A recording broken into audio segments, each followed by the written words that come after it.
ఈ వీడియోలో మనం Bollywood spy action thriller cinema Dhurandhar పూర్తి కథను సింపుల్గా తెలుగులో తెలుసుకుందాం. ఈ సినిమా మొత్తం భారత్ పాకిస్తాన్ మధ్య జరుగుతున్న రహస్య గూఢాచారి మిషన్ల మీద ఆధారపడి ఉంటుంది. పాకిస్తాన్లో పనిచేస్తున్న ఒక ప్రమాదకరమైన ఉగ్రవాద నెట్వర్క్ని లోపల నుంచి కూల్చేయాలి అనే లక్ష్యంతో భారత ఇంటెలిజెన్స్ డిపార్ట్మెంట్ ఒక సీక్రెట్ ఆపరేషన్ స్టార్ట్ చేస్తుంది. ఈ మిషన్ చాలా డేంజరస్. ఎవరూ అధికారికంగా ఇందులో పాల్గొనలేరు. అందుకే ప్రభుత్వం ఒక అసాధారణ వ్యక్తిని ఎంచుకుంటుంది.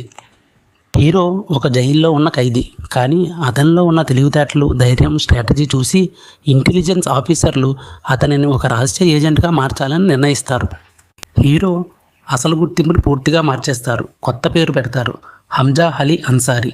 అతనికి స్పెషల్ ట్రైనింగ్ ఇస్తారు. Fighting, shooting, survival, mind games అన్నీ నేర్పిస్తారు. అతను ఇప్పుడు ఒక సాధారణ మనిషి కాదు, దేశం కోసం తన జీవితాన్ని పణంగా పెట్టే ఒక రహస్య యోధుడు. హీరో పాకిస్తాన్లోని కరాచీ అండర్వరల్డ్లోకి అడుగు పెడతాడు. అక్కడ గ్యాంగ్ లీడర్స్తో స్నేహం చేస్తాడు. వాళ్ళ నమ్మకం సంపాదిస్తాడు. బయటకు అతను ఒక క్రిమినల్, లోపల మాత్రం దేశం కోసం పనిచేస్తున్న ఒక గూఢాచారి. హీరో ఒక్కొక్కరిగా ఉగ్రవాద నెట్వర్క్ వివరాలు తెలుసుకుని భారత ఇంటెలిజెన్స్కి రహస్యంగా పంపుతాడు. ప్రతిరోజు అతని జీవితం ప్రమాదమే. ఒక చిన్న తప్పు చేసినా అతని ప్రాణాలు పోతాయి. హీరో డబుల్ లైఫ్ జీవిస్తుంటాడు. ఒకవైపు దేశం కోసం మిషన్, మరోవైపు తన ప్రాణాలు కాపాడుకోవడం. గ్యాంగ్ మెంబర్స్కి అతనిపై అనుమానం మొదలవుతుంది. వాళ్ళు అతన్ని గమనించడం మొదలు పెడతారు. ఇక్కడే కథ చాలా ఇంట్రెస్ట్గా ఉంటుంది. Chase scenes, action scenes, emotional scenes అన్నీ వస్తాయి. హీరో ఒంటరిగా శత్రు దేశంలో ఎవ్వరూ సహాయం చేయలేని స్థితిలో పోరాడుతూ ఉంటాడు. హీరో పంపిన సమాచారం వల్ల భారత్లో జరగబోయే ఒక పెద్ద ఉగ్రదాడిని ఆపగలుగుతారు. కానీ అదే సమయంలో హీరో అసలు గుర్తింపు బయటపడే ప్రమాదం వస్తుంది. ఇక్కడే సినిమా చాలా టెన్షన్తో ముందుకు వెళ్తుంది.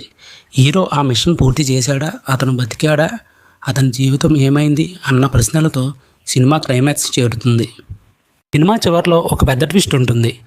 హీరో కథ పూర్తిగా ఎండ్ అవ్వలేదని, తర్వాత పార్ట్లో కథ కొనసాగుతుంది హింట్ ఇస్తారు. అంటే దురంధర్ సినిమా ఒక పెద్ద కథకి మొదటి అధ్యాయం మాత్రమే. దురంధర్ సినిమా ఒక సాధారణ యాక్షన్ సినిమా కాదు. ఇది దేశం కోసం త్యాగం చేసే గూఢచారుల జీవితాన్ని చూపించే సినిమా. దేశభక్తి, త్యాగం, ధైర్యం, నమ్మకం అన్నీ కలిసిన powerful spy thriller. Dhurandhar movie విశ్లేషణ మీకు నచ్చినట్లయితే ఈ వీడియోని లైక్ చేయండి, సబ్స్క్రైబ్ చేయండి.